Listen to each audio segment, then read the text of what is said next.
You're standing in front of a temple gate, probably wondering, is this shirt long enough? Am I covering my shoulders and knees? Is this gonna be offensive for some people? Spoiler, Buddha would not care.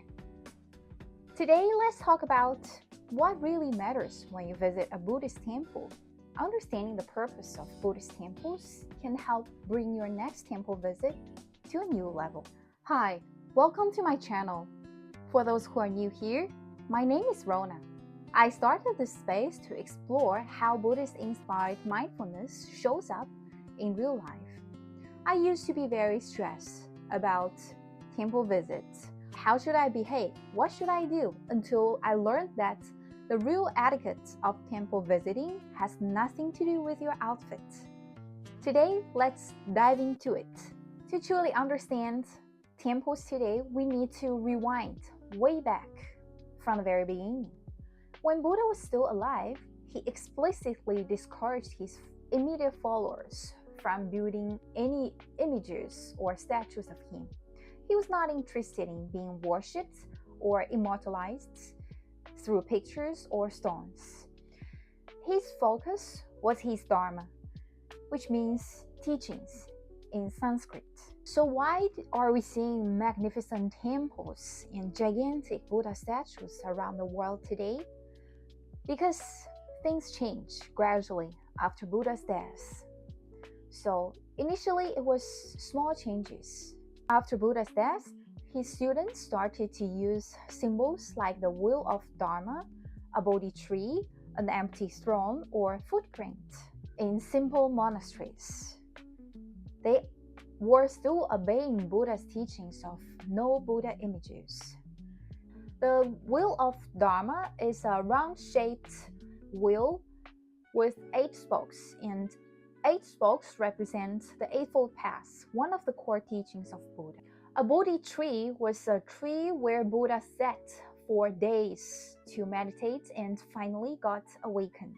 And real changes started to happen around 3rd century BCE, starting with an emperor named Ashoka. The Indian emperor played a very important role in promoting Buddhism by building numerous stupas around his kingdom. Those stupas were used to enshrine Buddha's relics. After that, Buddhism officially became a public and devotional religion. As Buddhism expanded across Asia from 1st to 10th century CE, it didn't just transplant, it blended with local religions and indigenous cultures. That was where the diversity of temple styles started to emerge. So each region interpreted the Dharma through its own lens, creating very unique expressions of devotion. Let's take a quick tour. In Thailand, Theravada Buddhism blended with ancient animistic beliefs. This gave birth to really golden, lavish stupas and multi-layered roof. And rituals, you will see people offering food to spirit houses and monks performing protective chants for houses and cars. Actually, these are not Buddhist in the earliest sense, but those are deeply ingrained in Thai Buddhist culture. Moving to China, Mahayana Buddhism blended with Confucianism and Taoism. In China, usually you would see grand pagodas and symmetric Buddhist complexes. Rituals often include ancestral tablets and ceremonies for the dead, offerings to bodhisattvas like Guanyin for specific blessings like fertility or academic performance or fortune. And you will also observe a very subtle integration of feng shui ideas in temple design. It is a very rich tapestry of spiritual practice. In Japan, Mahayana Buddhism takes a very distinctive Japanese feature. Zen and esoteric schools such as Shingon blended with native Shinto practices. Usually you will see minimalist wooden temples, often comes with stunning gardens and stone lanterns. Sometimes you will see torii gates originally from Shinto shrines. Those rituals can be very diversified, from Shingon tantric practices to Shikoku pilgrimage, and all the way towards those highly stylized and mindful practice of Zen. For example, the tea ceremony. These are the pilgrims I met at a Shingon temple in Shikoku, Japan. The pilgrimage involves visiting 88 designated temples spread across Shikoku, Japan, theoretically on foot.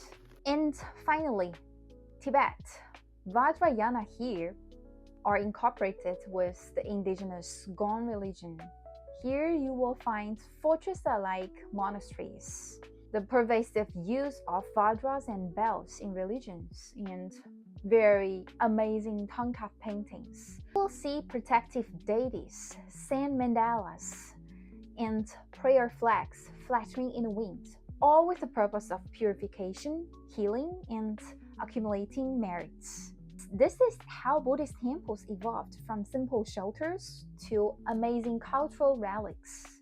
And they reflect adaptation to local customs, devotional expression, and the very natural human tendency to honor what we value with rituals, ceremonies, and structures. But here's the kick. At its heart, the Dharma does not depend on temples.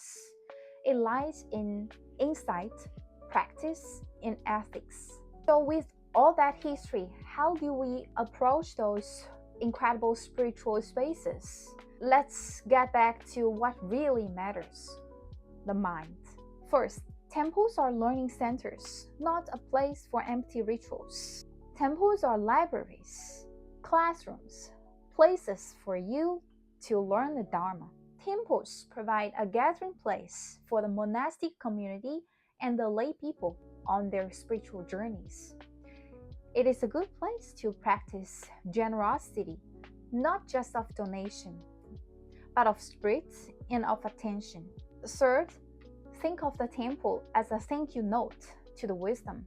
Whether you are there in a temple for spiritual growth or you're simply there to marvel at human creativity, the thank you aspect still applies.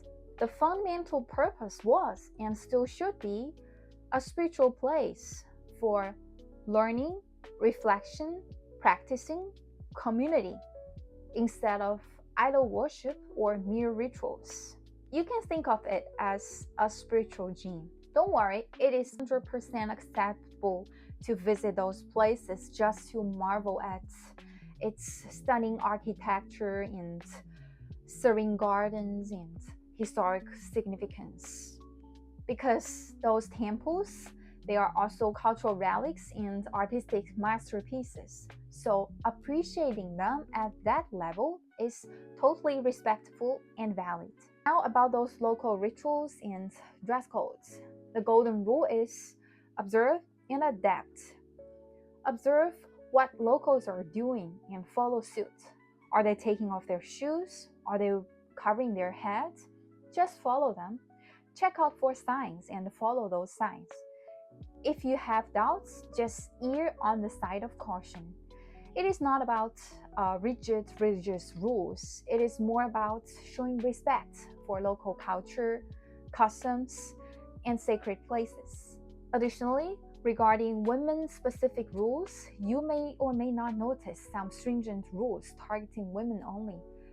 There might be some signs in front of the main halls limiting the access of women or no entry during menstruation. It can be frustrating, but my suggestion is better follow the signs and don't cause disruption during your visit. However, personally, I choose not to support temples that adopt discriminative rules because that's also against Buddha's teachings, those principles of equality. Again, this is a personal choice. Now you know that the real etiquette is about your mind. The dress code is secondary. The rituals are cultural expressions. But if you're just there to soak in the incredible atmosphere and admire centuries of human artistry, that is a perfectly wonderful reason to visit. So Go forth, explore those incredible places, be present, be curious.